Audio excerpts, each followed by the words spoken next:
queridos amigos cibernautas, muchas gracias por seguirme en este espacio dedicado a la aventura y la exploración urbana para conocer mejor la ciudad en la que vivimos, esta gran urbe de hierro, la capirucha del país, nuestra gran Tenochtitlán, para comprender mejor el México en el que vivimos hoy y comprenderlo con pequeños viajes a través de la historia, así como un recorrido por las calles para comprender mejor y opinar un poquito más ampliamente sobre los fenómenos sociales los cuales estamos experimentando hoy en día. Y que decir sobre uno de los fenómenos sociales que, para mi punto de vista, va a marcar este año 2020, la gran rifa del avión presidencial, este avión mejor conocido como el avión que no lo tiene ni el Papa. ¿No, verdad? ¿Qué es? Este tren no lo tiene ni Obama. Este avión no lo tiene ni Obama. Pues, ¿por qué te lo digo así? Porque, ¿qué te crees? No es la primera vez que sucede dentro de la historia de los escándalos de los transportes presidenciales mexicanos. Anteriormente a los aviones hubo trenes y dentro de estos trenes hubo el mismo escándalo que ahorita estamos viviendo, donde se decía que este tren no lo tiene ni el Papa y la oposición también exigía que se vendiera el tren presidencial, y no me refiero al de Porfirio Díaz, otro. Y más allá de eso, hubo otra serie de escándalos, la carroza imperial de Maximiliano. ¿Sabes que también Juárez la quiso poner a la venta?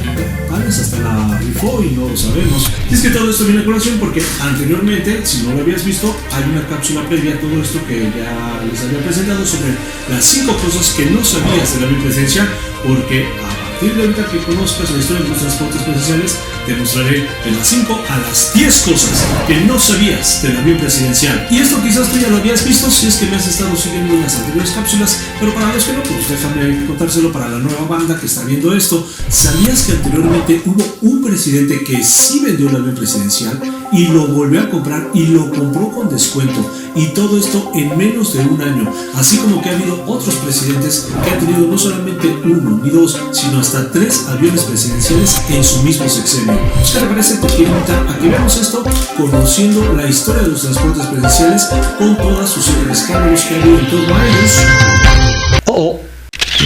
Ok, se me olvidaba algo muy importante antes de todo esto. Pero no sin antes recordarte que no hagamos caso omiso de las recomendaciones de las autoridades ante este otro fenómeno que también marcará el año 2020, la pandemia por el COVID-19. Entonces te contaré esta historia de esta forma. Ahora sí, así no los contagiaré. Y en el caso de nuestro país, como en el de muchos otros, particularmente llegando de Europa, habían sido los carruajes tirados por caballos el principal medio de transporte.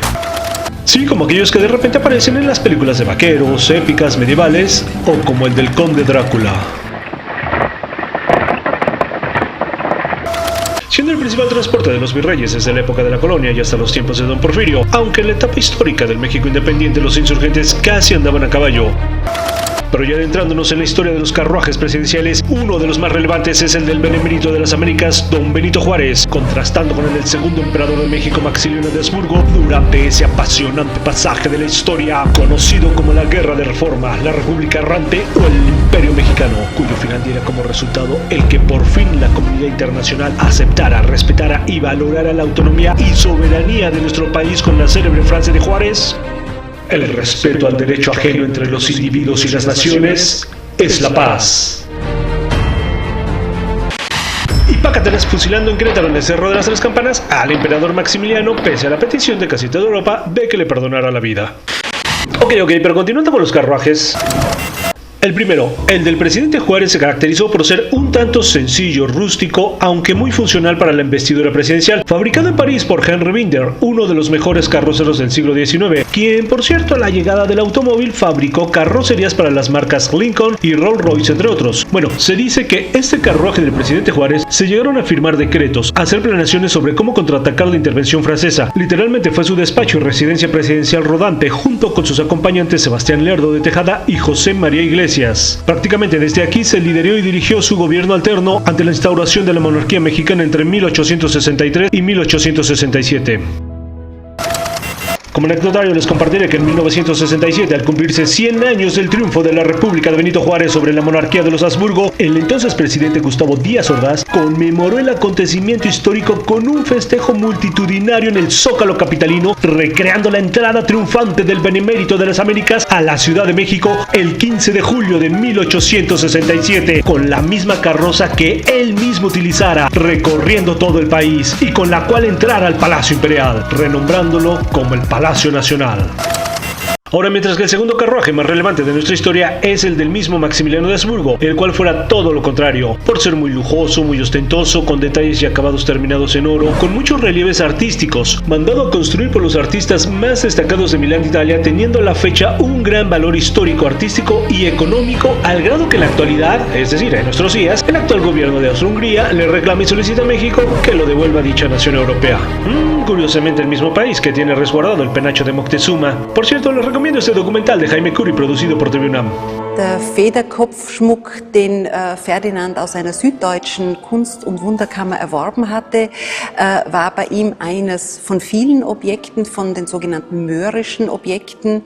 Allerdings hat die Federkrone für ihn, als er sie gekauft hat, eine besondere Bedeutung.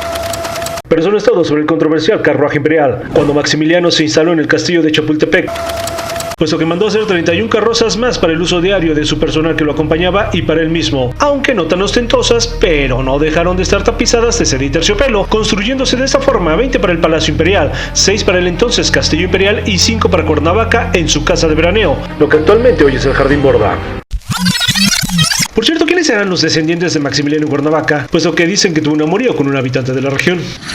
Haciendo un pequeño comparativo con lo que actualmente sucede con el avión presidencial, cuando Juárez restaura la República y después de haber mandado fusilar a Maximiliano, dio una orden de que se vendiera el carruaje imperial y las 31 carrozas, junto con las obras de arte, muebles y demás accesorios ostentosos con los que vivían los monarcas en el castillo de Chapultepec, conocido en aquel entonces como el Castillo Imperial, puesto que el país estaba muy pobre y se necesitaba capitalizar. Al final no se pudo vender la carroza de Maximiliano y se decidió resguardarla, quedando como pieza de museo junto con la carroza de Juárez.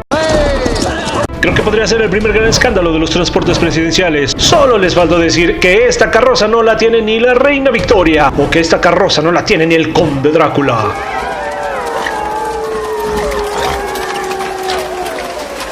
Me pregunto, ¿cómo a Juárez no se le ocurrió rifar la carroza imperial de Maximiliano?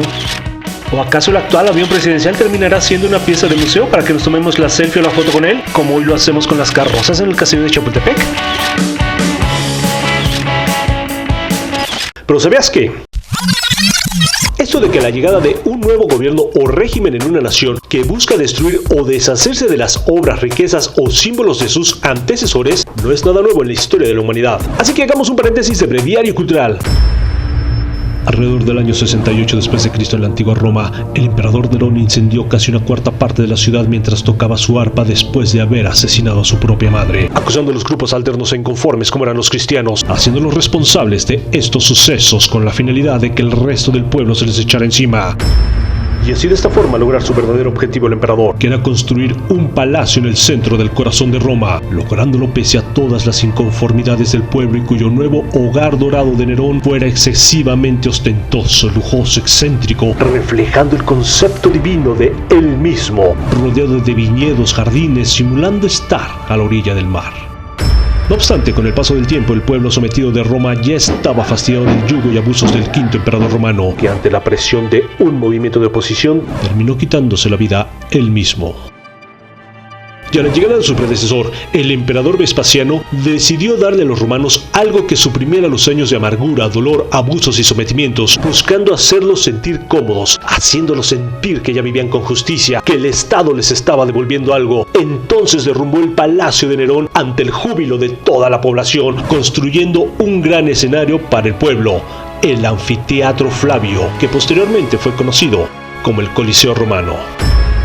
De esta forma se tomó el espacio privado de un soberano para convertirlo en un espacio público para el pueblo, aunque este se convirtió en un gran aparato de manipulación y propaganda política. Y es por eso que viene de los romanos la célebre frase: al pueblo pan y circo. Fin del breviario cultural. Pero dejemos atrás los carruajes como medio de transporte, ya que ante el creciente auge del ferrocarril en el mundo y en México impulsado por el dictador general Porfirio Díaz, quien abrió concesiones a empresas norteamericanas e inglesas para la construcción de trenes y líneas ferroviarias, se convirtió en el primer presidente en crear un tren presidencial, el cual fue conocido como el Tren Amarillo, acondicionado y adecuado, o sea, tuneado para el presidente Díaz, por la marca Pullman, con un carro presidencial muy lujoso, con grandes detalles en sus acabados, carro comedor, suite presidencial y estando a su servicio hasta 1911, que por la ruta del tren interoceánica lo transportará a Veracruz para su exilio al ser derrocado por Francisco I. Madero. Ok. Abro un breve paréntesis para contarles que existe una leyenda en la historia la cual cuenta que una vez el Tren Amarillo fue víctima de un asalto, estando a bordo el presidente Díaz sin que los bandoleros lo supieran, siendo sorprendidos y capturados por la guardia y escoltas de Díaz, subiéndolos a bordo donde recibieron su merecido y recuperando el botín, a lo cual se dice que don Porfirio dijo que los dejaran ir y les devolvieran parte del botín que habían robado. De esta forma, ante la gran expansión de la red ferroviaria, el simbolismo de progreso y modernidad que representaba el ferrocarril, no solo en México, sino en todo el mundo, tanto por su funcionalidad, rapidez, seguridad y oportuno medio de transporte, no solo se crearon grandes trenes institucionales como el de los Estados Unidos de Norteamérica, el Expreso de Oriente, los propios de la nobleza y monarquía europea, así como el del mismo Papa, el Tren del Vaticano. Ante tal desarrollo, México no se quedó atrás, puesto que el presidente Plutarco Elías Calles, durante una visita que realizara a Nueva York a principios del siglo pasado, en una exposición ferroviaria, se enamoró de un Pullman fabricado por el ingeniero Baltimore en Chicago, pidiéndole realizara otro igual, pero con varias modificaciones propias para los mandatarios mexicanos, comprándolo por $800,000, un equivalente a 1.250.000 pesos de aquellos tiempos. Llegando a la Ciudad de México el 2 de mayo de 1927 con sus 7 vagones y jalado por la locomotora Diesel 6313 bajo el nombre de El República Mexicana. Sin embargo, por lo destacable y elegante de su color, fue apodado como El Olivo, convirtiéndose de esta forma en una segunda residencia oficial de la Presidencia de la República, pero sobre rieles, contando con un despacho presidencial equipado con teléfono, radio, sala de juntas, sala de espera, donde gobernadores, secretarios de Estado, militares de alto rango, entre otros funcionarios que acompañaban al presidente, fueron los principales actores en la firma de acuerdos, decretos, estatutos y leyes que fueron discutidas y concretadas en el interior del mismísimo Olivo, durante largos viajes que duraban hasta más de medio año, sirviendo a su vez como estancia presidencial, puesto que muchos de sus destinos no existían hoteles en ese tiempo o una estancia propia para un mandatario.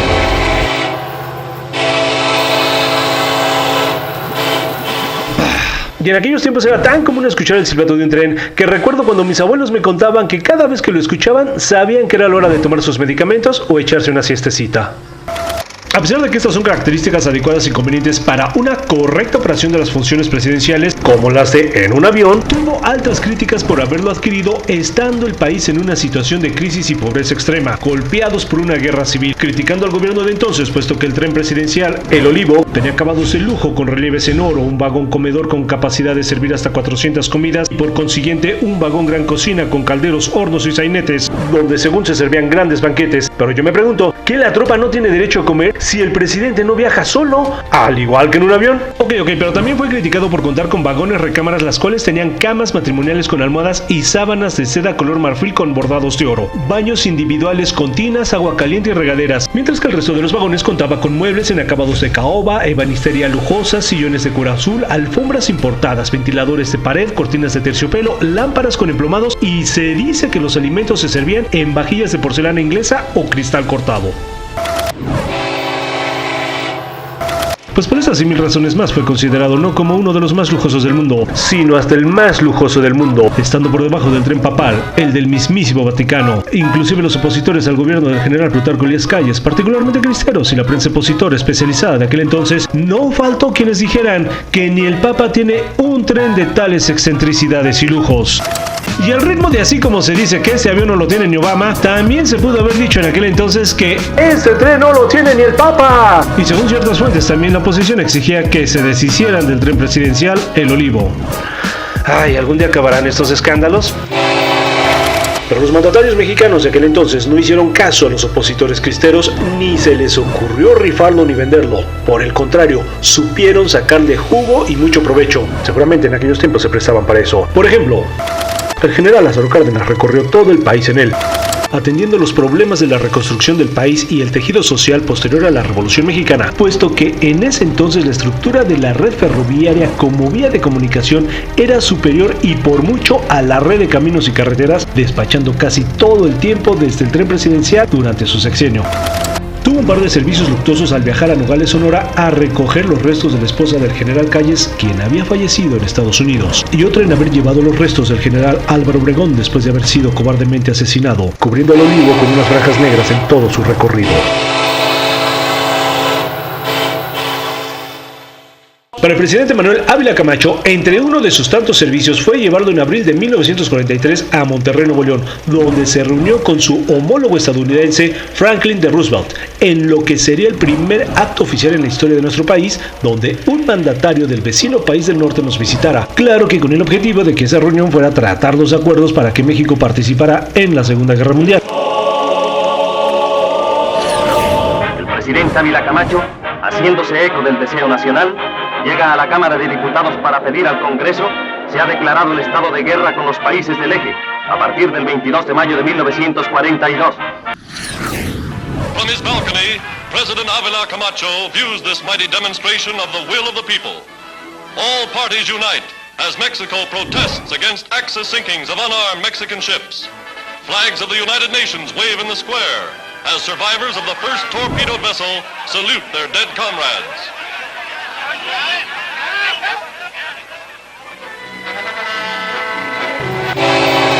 Más adelante, la llegada del presidente Miguel Alemán Valdés, se amplió la red ferroviaria mexicana, expandiéndose los puntos a donde se podría comunicar y transportar a la gente, convirtiendo al Olivo y Ferrocarriles de México en una imagen iconográfica que representaba orden, disciplina, desarrollo y una idea progresista similar a la de Porfirio Díaz. Pese a que Miguel Alemán compró el primer avión presidencial mexicano, pero eso se los cuento un poquito más adelante. Entre sus anécdotas se dice que estando a bordo del Olivo, el expresidente Adolfo Ruiz Cortines, durante un viaje por Sinaloa, anunció el destape presidencial de Adolfo López Mateos. Y entrados en el sexenio de Adolfo López Mateos, el expresidente comenzó a servirse ya más de los aviones, siendo la última vez que utilizara el Olivo en un viaje a Dolores Hidalgo en 1960 para dar el grito de 15 de septiembre en la celebración por el 150 aniversario de la independencia de México y 50 aniversario de la Revolución Mexicana. Pese a que se reconoce que este fue el último viaje oficial del Olivo, los presidentes Gustavo Díaz Ordaz y Luis Echeverría lo llegaron a utilizar en algunas ocasiones, puesto que comenzaban a comprar más aeronaves para uso oficial, siendo Luis Echeverría quien jubilara el colosal tren en 1970. Estando en exposición algunos de sus vagones en un conocido museo abierto al público en la segunda sección del Bosque de Chapultepec, por cierto, cuyo museo es una paraestatal que nos acaba de subir la luz al doble a todos o más en tiempos de pandemia. Ay, aún los presidentes López Portillo de la Madrid y Salinas de Gortari viajaron en tren, pero nunca como en el Olivo.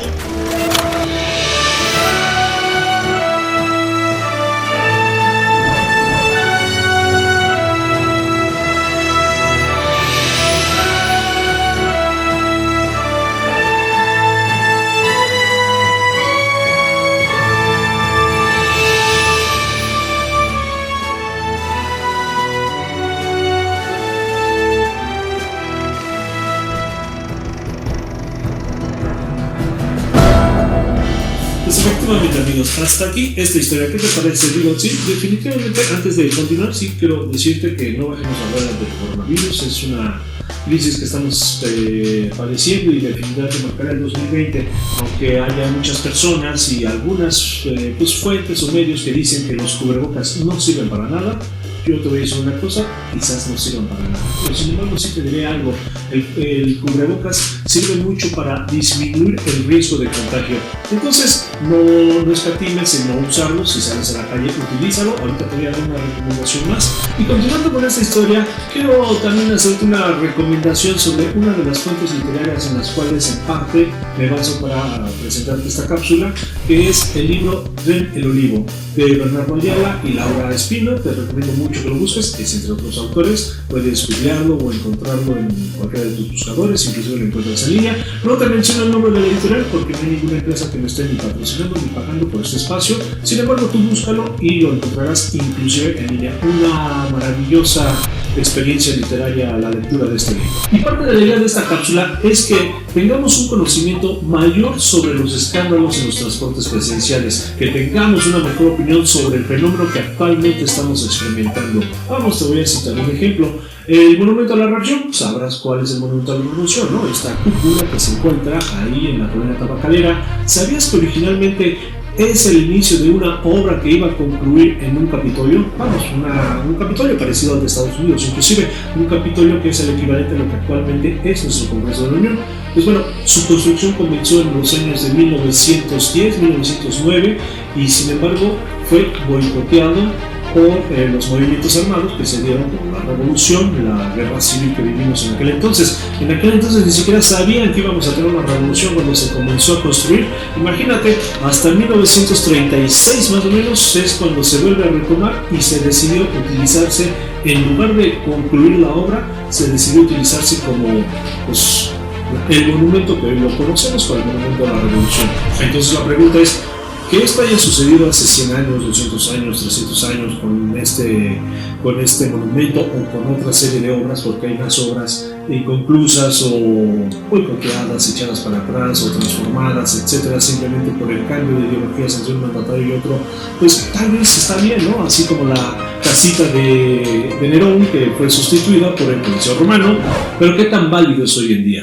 No lo sé, déjame tus comentarios, vamos a hacer este gran foro. Entonces te invito a que me sigas en la siguiente cápsula, la historia de los aviones presidenciales, la segunda parte de los transportes presidenciales, para que después veamos las 10 cosas que no sabías del avión presidencial, con todos los escándalos que han habido anteriormente. Sí, ¿sabías que ha habido presidentes que han tenido hasta 3 aviones presidenciales en un solo sexenio? ¿Sabías que el anterior avión, el Boeing 757, presidente Juárez, tuvo un percance estando el presidente Felipe Calderón y una cosa a bordo? Bueno, eso dice la leyenda. Pero de la misma forma, ¿sabes qué dice la ley de adquisiciones y bienes e inmuebles nacionales? ¿Sí? ¿Qué es lo que dice la ley respecto a lo que sería una rifa o venta de un bien inmueble nacional? Es más, ¿sabías que los primeros aviones que llegaron a nuestro país fueron para atacar a las fuerzas revolucionarias? Sí, por parte de los gobiernos de Carranza, Calles, Álvaro Obregón. Y más allá de eso, la participación de México en la Segunda Guerra Mundial. ¿Qué tanto crees que esto influyó para que a nuestro país llegara el primer avión presidencial? Entonces sígueme, suscríbete a mi canal si es de tu interés y de tu agrado, compártelo con tus amistades, amigos, familiares, etc. No sin antes quererte hacer una recomendación. ¿Sabías que el eucalipto con ciprés te puede ayudar a contrarrestar el mal por el virus del COVID-19? Sí, vamos, es decir, si tú saliste de la calle, te subiste al metro, al metrobús, al transporte público en general, anduviste entre el tumulto en la calle con la gente, puedes correr el riesgo de ser contagiado y no darte cuenta. Entre el día 2 y el día 14, el virus se incuba en nosotros sin que nosotros tengamos algún tipo de manifestación, vamos, fiebre, dolor de cabeza, etc. Entonces, las inhalaciones de eucalipto y ciprés, como te comento, puede ayudar a que este virus, si ya se incubó dentro de ti o se está empezando a incubar, lo puedas eliminar. Pero eso habrá otras cápsulas que más adelante te voy a compartir, que te voy a invitar a que también me sigas en mi canal, a que estés al pendiente de ellas, donde ya por medio de científicos, personas especialistas, nos dicen por qué, así como también nos explicarán cómo el cobre puede ayudarnos contra esto. Entonces, sígueme, dale click, te espero en la siguiente cápsula, no sin antes externar mi más sentido pésame a todas las personas que lamentablemente han perdido un familiar por esta pandemia.